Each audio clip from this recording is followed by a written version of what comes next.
This is Neil Ratner Rock Doc here on WDST Radio Woodstock with another episode of This Week in Rock with support from Transcend Dental and my friend, the amazing dentist and rock star Bruce Milner. Visit Transcend Dental, his stunning new office at 2 Maverick Road on the corner of Maverick Road and Route 375. Lucinda Williams turns 72 years old today. As an acclaimed, award-winning singer-songwriter for more than 4 decades, Williams' music has been highly influential and covered by a multitude of artists.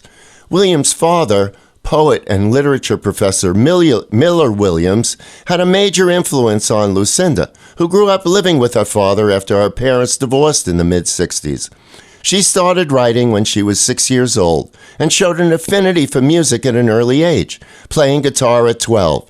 And as Lucinda relates, the first time she heard Bob Dylan, she knew who to model her career after.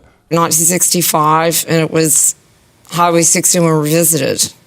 That album had just come out. So that was actually the first Dylan album I heard. Do you remember the feeling you had when you heard it? Yeah. I remember thinking, I didn't understand all the lyrics and everything, but the whole concept of it made sense to me because it was the first, folk type artist or folk rock, whatever you want to call it, who took, he basically took the traditional kind of music, folk music and all of that, and paired it with, the literary world connected to the folk music world. And I was from both, because my dad being a writer, I grew up around writers, and then, the traditional music and all that. And so I got it. I heard, these amazing, he was the first one who'd done that.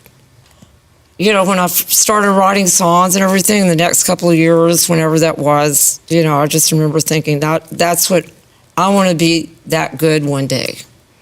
At some point I said that to myself. Concentrating on a blend of folk, rock, and country, Lucinda recorded her first 2 albums for Folkways Records, and although they received critical praise, there was little public or radio attention. Her commercial breakthrough came in 1998 with Car Wheels on a Gravel Road, an album presenting a broader scope of songs that fused rock, blues, country, and Americana into a distinctive style. Williams' next album, Essence, appeared in 2001 to further critical acclaim and commercial success, becoming her first top 40 album. Lucinda has released a string of albums since and has become one of the most celebrated singer-songwriters of her generation. Car Wheels on a Gravel Road is credited with solidifying Lucinda's status as a great singer-songwriter. Rolling Stone magazine called the record an alternative country masterpiece and ranked it number 98 in its list of the 500 greatest albums of all time. The lyrics of Car Wheels on a Gravel Road evoke imagery of Williams' life while living in the Deep South and discuss events that occurred on back roads and dilapidated shacks. Okay, let's listen. Lucinda Williams and Car Wheels on a Gravel Road.